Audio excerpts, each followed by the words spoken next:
चक्रवाती तूफान रेमल के समुद्र तट से टकराने का समय जैसे जैसे नजदीक आ रहा है, वैसे वैसे नई नई अपडेट्स सामने आ रही हैं।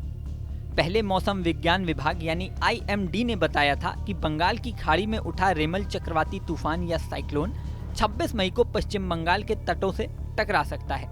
हालांकि ये बांग्लादेश से टकराएगा, लेकिन लैंडफॉल पश्चिम बंगाल में भी होने के पूरे आसार हैं। इसके बाद IMD का अनुमान सामने आया कि ओडिशा के तटों पर भी इसका असर पड़ सकता है। यहाँ तक कि लैंडफॉल भी ओडिशा में हो सकता है। अब यूपी और बिहार को लेकर भी प्रिडिक्शन सामने आए हैं। मीडिया रिपोर्ट्स के अनुसार दावा किया गया है कि इसका प्रभाव अप्रत्यक्ष रूप से बिहार पर भी पड़ेगा। मौसम विभाग के पूर्वानुमान के मुताबिक रेमल तूफान का प्रभाव सुपौल, अररिया, किशनगंज, पूर्णिया, कटिहार और मधेपुरा जिलों के साथ ही उत्तर बिहार में भी पड़ेगा। रेमल की वजह से बिहार के कई जिलों में तेज आंधी तूफान के साथ बारिश होने की संभावना है। दक्षिण बिहार में भी बादल छाए रहेंगे और कई जगहों पर हल्की बारिश होने की संभावना है। हालांकि ये बारिश बहुत भयंकर नहीं होगी, लेकिन इस वजह से लोगों को कुछ दिनों तक गर्मी से निजात मिलेगी। कह सकते हैं कि जहां पश्चिम बंगाल और उड़ीसा में ये चक्रवाती तूफान काफी नुकसान कर सकता है, वहां बिहार में सिर्फ बारिश होगी जो लोगों को गर्मी से राहत देगी। वहीं उत्तर प्रदेश की बात करें तो यहाँ पर बिहार से बिल्कुल अलग हाल है। अभी तक के अपडेट के अनुसार उत्तर प्रदेश में रेमल साइक्लोन का कोई असर नहीं पड़ेगा। हालांकि उत्तर प्रदेश के कुछ जिलों में बारिश की संभावना बन सकती है, लेकिन ये साइक्लोन का असर नहीं होगा।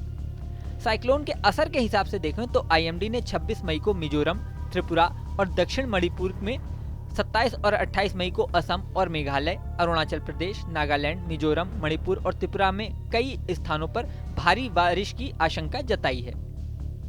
24 मई को अंडमान द्वीप के अधिकांश स्थानों पर हल्की या तेज बारिश होने की संभावना है।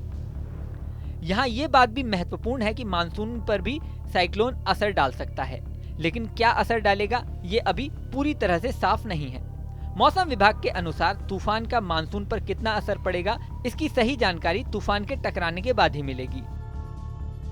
जबकि मानसून अपने निर्धारित समय से एक दिन पहले यानी 19 मई को अंडमान निकोबार पहुंचा था, जो अभी तक सही रफ्तार से आगे बढ़ रहा है। इसी कारण उम्मीद जताई जा रही है कि अगर तूफान का कोई असर मानसून पर नहीं पड़ा तो केरल में भी मानसून अपने निर्धारित समय से एक दिन पहले यानी 31 मई को ही पहुंच जाएगा। साइक्लोन की गति की बात करें तो मौसम विभाग का कहना है कि साइक्लोन की गति बहुत तेज है। ये 102 किलोमीटर प्रति घंटे की स्पीड से समुद्र तटों से टकरा सकता है। वहीं सरकार भी इस आपदा से निपटने की तैयारियों में लगी हुई है। प्री साइक्लोन वॉच कई दिनों पहले ही शुरू हो चुका है। कोस्ट गार्ड ने समुद्र में जान माल का नुकसान कम हो, इसे सुनिश्चित करने के लिए जरूरी कदम उठाए हैं। कोस्ट गार्ड के जहाज और विमान चक्रवाती तूफान के पाथ की लगातार निगरानी कर रहे हैं। मछली पकड़ने पर प्रतिबंध लागू हो चुका है। इसके अलावा जरूरत पड़ने पर सर्च एंड रेस्क्यू ऑपरेशन के लिए ICG के जहाज और विमान स्टैंड बाय मोड पर हैं। समुद्र तट से ये तूफान कब टकराता है और आगे क्या असर होता है, ये तो समय ही बताएगा। इस वीडियो में फिलहाल इतना ही। बने रहिए न्यूज़ नेशन के डिजिटल प्लेटफॉर्म पर।